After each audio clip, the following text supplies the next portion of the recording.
Now to a pivotal congressional race in Northern Virginia, which could determine which party has control of the House. Virginia's 7th congressional district covers part of Prince William, Stafford, and Spotsylvania counties, as well as several others. You've likely seen a lot of the commercials. Democrat Eugene Vindman and Republican Derrick Anderson are vying for the open seat, vacated by current Congresswoman Abigail Spanberger, who's running for governor. News 4's Mauricio Casillas takes a look at where the candidates stand on some key issues and what's at stake in this neck-and-neck race. Both Eugene Vindman and Derrick Anderson come from military backgrounds. Vindman is a retired Army colonel who served in the military from 1997 to 2022. Anderson is a former Green Beret who completed 5 deployments overseas and currently serves as a major in the Army National Guard. Both candidates are lawyers, and both say they felt compelled to run for office out of a desire to serve their country in a new way. On the issues, though, they have different visions for the 7th District.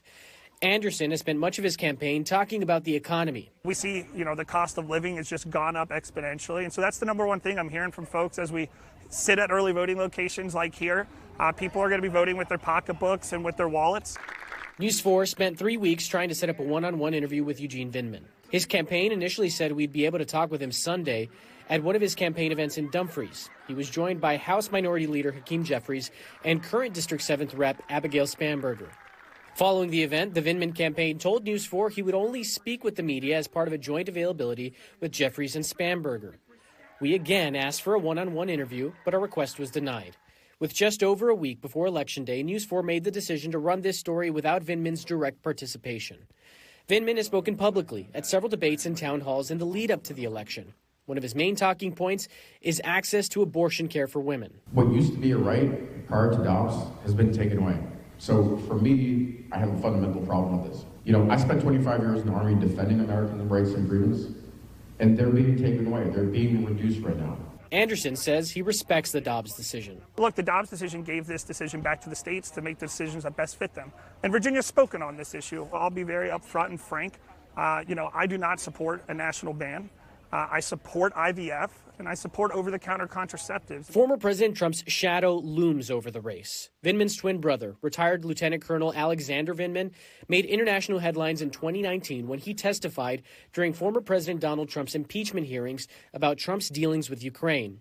Eugene Vindman, who was a military officer at the time, says he too was involved as a whistleblower, which led to both brothers losing their government positions. It's ultimately what led Vindman to enter the race. This country was at a crossroads, and I had to, as a person of action, I couldn't sit on the sidelines when, frankly, the stakes were so high. Anderson says he sees eye to eye with Donald Trump on a lot of issues, like border security. We see about 5 people a day overdosing on fentanyl because of the fentanyl that's pouring through the border. So we got to make sure we build the wall. President Biden and Kamala Harris had about 90-plus policies that got us into the mess that they either reversed or implemented. And we got to get back to normalcy when it comes to our border to make our communities safe. And here's Vindman on border security. I am for a strong border as somebody that served in national security for 25 years and worked at the White House. But we also have to recognize that we are a country of immigrants, and we can't demonize immigrants. Vindman's campaign has tried to link Anderson to the controversial Project 2025 conservative plan and its proposals, which could drastically cut federal jobs. But we're talking about many thousands. 15% of Virginia's 7th Congressional District is federal government employees. Another 6% are contractors.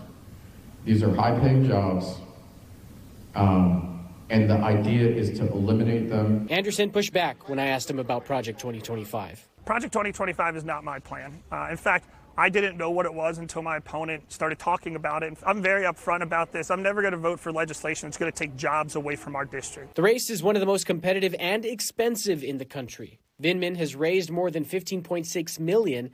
Anderson raising just shy of $3 million. That's according to the Virginia Public Access Project. Mauricio Casillas, News 4. Still to come tonight.